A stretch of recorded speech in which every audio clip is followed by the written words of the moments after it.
Hi everyone. Okay, I'm continuing my update on the banks, and this one is Wing Hang Bank, and I actually have an account there. Things are changing there too, beginning April 1st.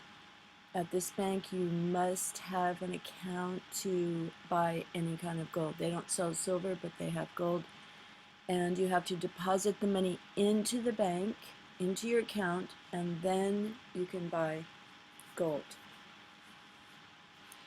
Also, they have all kinds of disclaimers that people have to sign stating that you totally understand what you're doing, that you have more than a primary school education, that you don't have more than 20% of your savings in gold.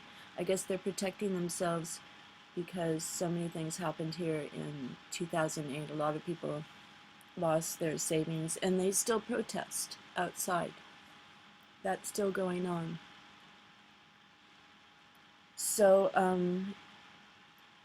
people, if they want to get gold at Winhang Bank, they can buy coins. Think they, I think they're maple leaf, and they have 1 ounce, 1/2, 1/4, and 1/10, and also tails.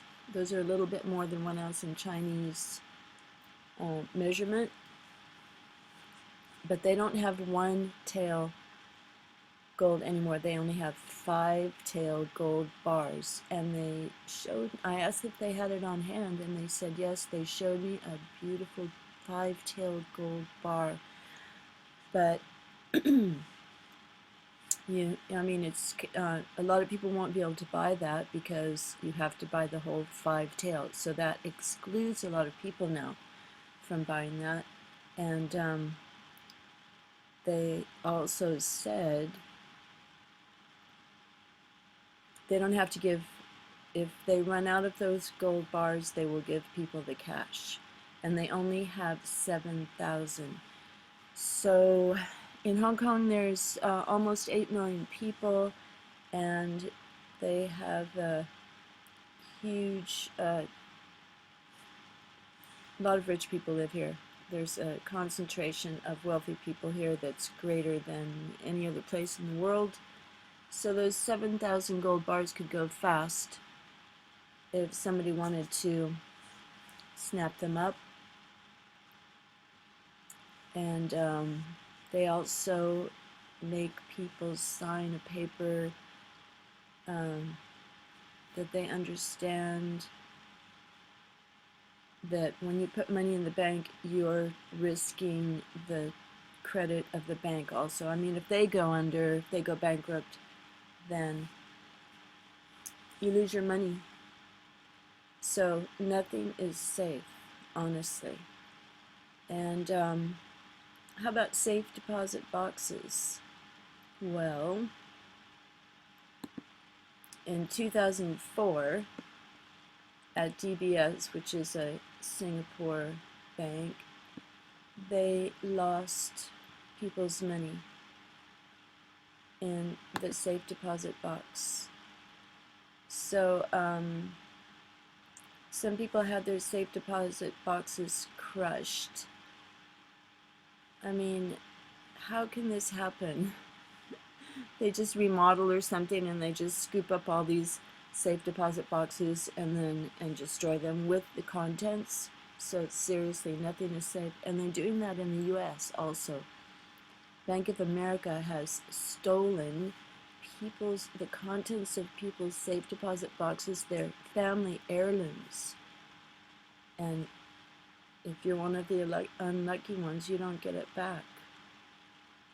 Okay, so something else that is really important is this.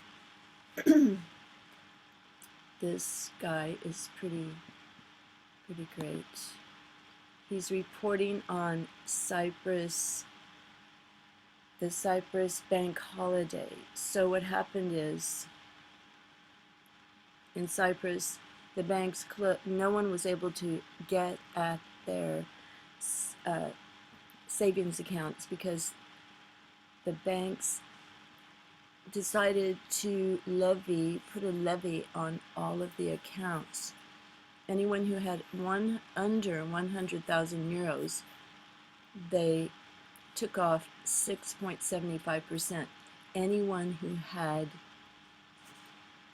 $100,000 or over, they took off 9%, and no one could get their accounts until that was deducted. Isn't that horrible? To think that the people they are forced to give away all that money when the bankers have these huge pay packages for robbing people in the first place. Anyway, this guy, he is a cat freak. It's so great. So you got to listen to him. Synergy 7. That some people were losing 6.75% of their savings to a one-time tax because you're getting a bailout, European bailout from the European Central Bank or something. And people over a certain amount in their savings account or bank account in Cyprus are losing 9.9% immediately. Now, the way they did this, this kind of tells you what could happen. Okay, so you can watch him, and you can go to the news. Okay, bank holiday in Cyprus, government to seize 10%. Okay, it's approximately 10%. This is from yesterday. Okay, it could happen anywhere. Here's another one. And the reason I think it's really interesting is because I was in Cyprus in 2007. I was going to show you. I still have a Cyprus banknote for £1, and before it went to the euro. So in 2007, they were still using Cypriot money, currency. Okay, so it could happen here. Be careful, be careful. And today, gold is up for the first time in a long, long time. Something else really important I want to show you is, let's see, okay, this, Suzanne Posel, she's reporting, this was a report from back in August 2012, and she's warning people that when something happens with the bank, a virus or bank holiday, something happens, then martial law is about to come, according to all her research. And she seems pretty knowledgeable, and this is from SGT report. He interviews her. You could just listen a little bit right now. That too here at SGT Report. I talked to a lot of smart people. I spoke with James Wesley Rawls not too long ago, who said, and I quote, "We're entering into an age of deception and betrayal by our own government." And Suzanne, that's basically what you've been writing about across the board, whether it's vaccine information or your article titled U.S. Army Tactical Manuals Describe How to Control Domestic Insurrection. Why don't you let people know why you wrote? Okay. So, deception. We're entering an age of betrayal and deception. This is true everywhere. So, I'm hoping that everyone gets a little bit of silver to have on hand, because the writing on the wall and all the signs are pointing to even more betrayal and deception. Now, the really freaky thing is, I have to show you this. This is really crazy. I mean, if you're paying attention, then you know something's really wrong with these shootings and these fake things going on. Okay, this is from The Age of Transitions, and this is Aaron France. and he's interviewing this woman, Tracy Twyman, and she wrote a book called The Alchemy of Money. And she talks about why money is green from the emerald tablet of Hermes. And it also represents fertility, fecundity, things like that. But she analyzes all of the symbols on the dollar bill, the all-seeing eye, everything, and how money is created out of nothing, and it is a kind of alchemy. And fiat lux is when God said, let there be light. So fiat money is like, let there be money. Something like that. Anyway, here's something I want you to listen to. Pretty crazy. Have a listen. But in our, Oops, we sorry. first there's the magic trick, and then there's what's actually going on behind the trick, and there's actually wealth being looted from the economy through this process. So it's not just the fact that the money is being created out of nothing, but there's a debt attached to it every single time it's created, and wealth has to be extracted from the economy in order to make up for that debt. And so we're creating money out of nothing magically, but real physical goods and services and the labor are being extracted in order to make that stuff real, basically. So, and that's why I really get into that in the second book, in Money Grows on the Tree of Knowledge. I talk about that, and that's really the second tier of metaphor here. As you know, in alchemy, there's all of this stuff about, okay, seriously, grinding up and eating babies. Okay, did you hear? Grinding up and eating babies in alchemy.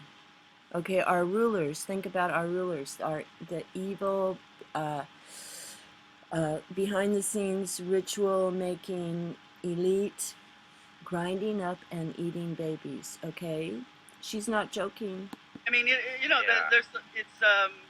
and it's so complicated because there's so many different alchemical texts and so many different metaphorical schemes being used in each text. But one thing that I found as I was looking through them is this thing keeps popping up over and over again, that the source of the prima materia that is transformed into gold is blood, and specifically the blood of children, and then it needs to be processed in the burned up in the athanor and transformed, and then it becomes the philosopher's stone, or it becomes gold. And in the book, I've basically said that this is an important aspect of alchemy. In fact, it's an important aspect of all religion and all magic. I mean, there's always this sacrificial element to it, and the original sacrifice, the basis of all religion, in my opinion, is child sacrifice, and specifically the sacrifice of the king's firstborn child. Okay, so she's talking about grinding up and eating babies. I mean, did you know this? This is just so shocking. But then look what we have that is going on that people don't even know about. Aborted fetal cells in your food, vaccines, and cosmetics. Do people really know this? I know a lot of people know it, but these biotech companies who are doing this, it's really horrible. But people don't know. So are we participating in their ritual by not knowing and allowing them to put fetal cells in our food, vaccines, and cosmetics? So what are you participating in? What are we participating in? So pay attention to that, and I'm going to sign off now. So God bless everyone, and look into Tracy Twyman. Alright, and this comes from the Caduceus. Okay, bye for now.